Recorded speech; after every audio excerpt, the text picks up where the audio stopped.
Today I would like to make some pizza with you. For all of you who know me, you know that I love making pizza. I've been doing it for over 25 years regularly, every week, either on Friday or on Sunday night. We have a relaxed pizza night, and a lot of you have been, came over to our house to have this pizza. So I've had a lot of requests, people asking me, can you share your pizza recipe with us? And I'm happy to do that today. So first of all, again, I will use a food processor, or you can use a stand mixer with a dough hook, or you can use your bread machine and the dough function, or just your hands. Anything that will knead the dough well is fine. I love using this food processor. It's from Basil and it's very strong and it makes wonderful dough, but any food processor will work. So first of all, I add 1 1/3 cup very cold water again. As I was saying, for the French bread recipe, it's nice if the water is cold because it allows for a cold fermentation process. I then add 1 teaspoon of yeast, not too much. You don't want to make your dough too puffy. It's not the same as bread. Then I add 2 teaspoons of sugar and 1 tablespoon of oil. For any yeasted dough that I make, I like to mix the wet ingredients first along with the yeast and the sugar, then add the flour. So this is 3 1/3 cups of flour, and then only at the end the salt, so that the salt does not affect the yeast. And we add 2 teaspoons of salt, and then I whiz all that up in my food processor.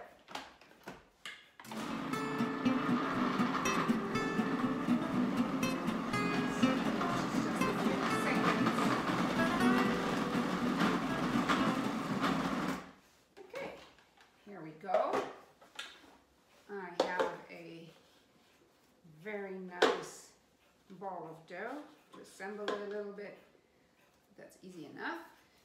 So just as with the bread recipe, you want to have a certain consistency that's a little bit sticky, not too dry but not too wet. You make a nice ball and you put it into a bowl that you lightly oil first of all.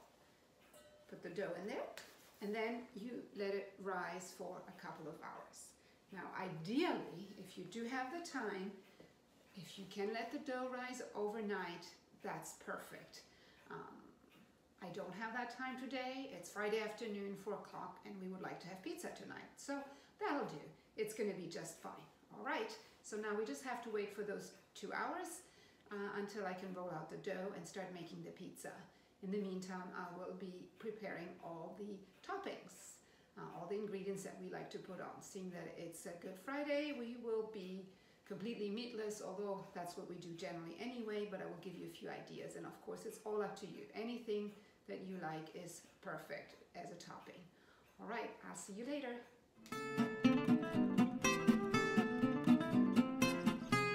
Once the pizza has risen for about 2 hours, I preheat the oven to 450 degrees. Nice and hot, because that makes great pizza. And I separate the dough ball into 3 separate pieces. The dough quantity that I gave you makes 3 pizzas. I then shape it into a pizza disc to put the toppings on.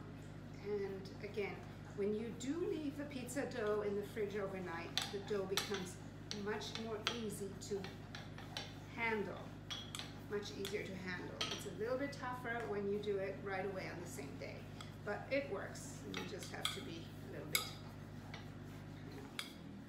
persistent. So you just try to roll it out as thin as possible, because that really does make the best pizza. So that's what we're doing. Once I achieve a certain size, I will pick up that piece of dough and I will start stretching it lightly with my hands, over my hands, just stretching it out in order to get a nice pizza base. You just put it over your fingers and you stretch it out lightly. Make sure you don't make any holes in it.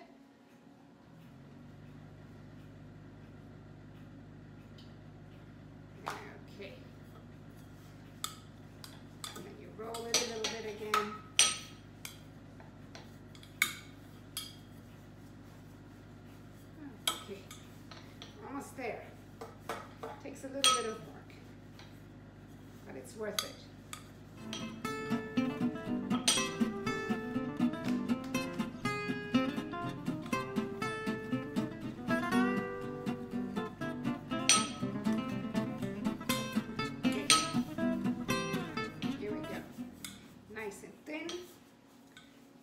Round. Not perfectly round, but that shows that it's a homemade pizza. And I stretch it out a little bit again. Just make sure that I get the best stretch out of it. Nicest pizza crust. Okay, and then I put it onto a baking sheet, which is also covered with a piece of parchment paper. And I stretch it out a little bit more. After the dough has rested for a few minutes, I've already prepared these rounds. You just stretch it a little bit again. You will see it will feel, easy to stretch, just to make sure that you get the perfect size and the perfect round. Okay, now I'm going to start putting the toppings on, which I prepared ahead of time while the dough was rising. So the toppings are really up to you. You can put anything on it that you like. We have our preferences. What really matters is that you don't put too much on. In the case of a good pizza, less is really more. So I like to put a very light layer of just crushed tomatoes, nothing else. And again, it also matters what brand you use. Use the Italian brands, or I mean, one of the worst ones is, as an example, Heinz. It just doesn't taste good, and some of them have just a high content of sugar and just not very nice. So the one I like to use is this one, crushed tomatoes from De Fratelli. You can get that in any supermarket. And then I put a little bit of oregano.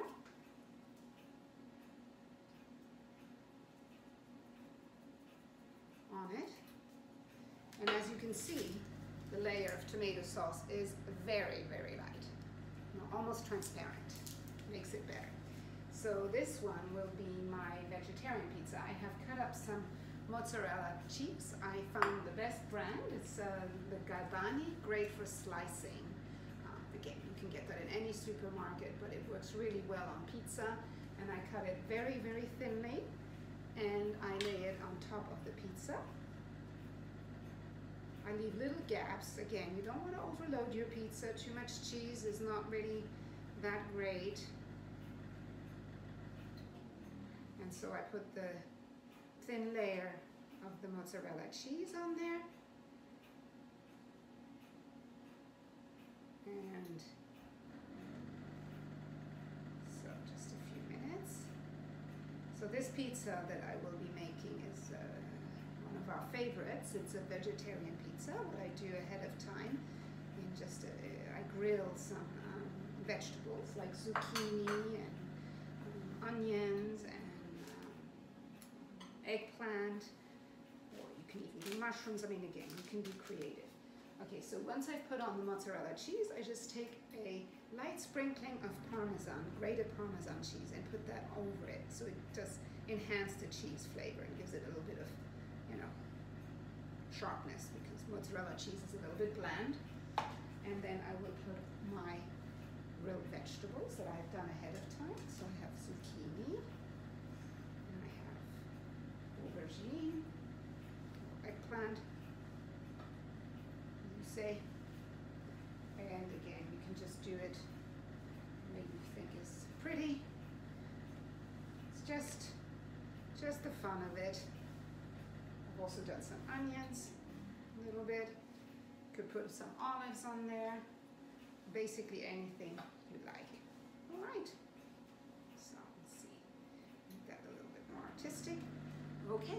And I'm going to make the other ones and let you know how they look in a minute. Okay.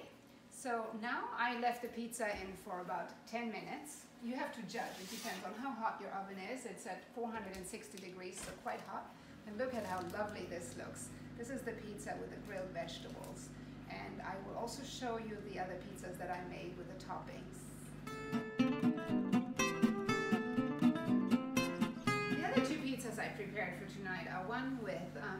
tuna, anchovies, onions, and olives. And I just want to show you how lightly the toppings are. I really don't put a lot of toppings on, and the tomato sauce is very light, and so is the cheese. And the other one I'm making tonight is a margherita, on which I put some fresh cut tomatoes and some fresh mozzarella, just a little bit because it can get very wet. And at the end of when the pizza comes out of the oven, I will put some fresh basil on.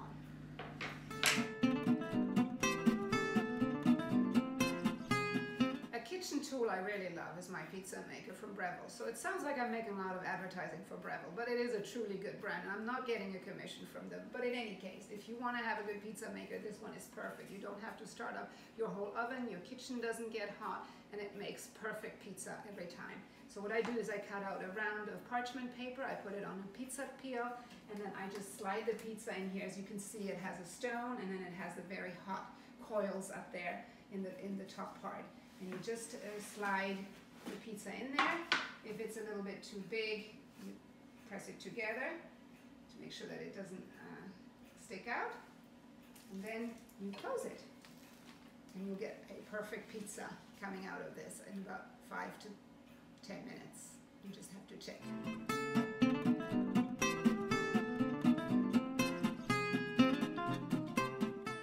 Okay, the pizzas are now done.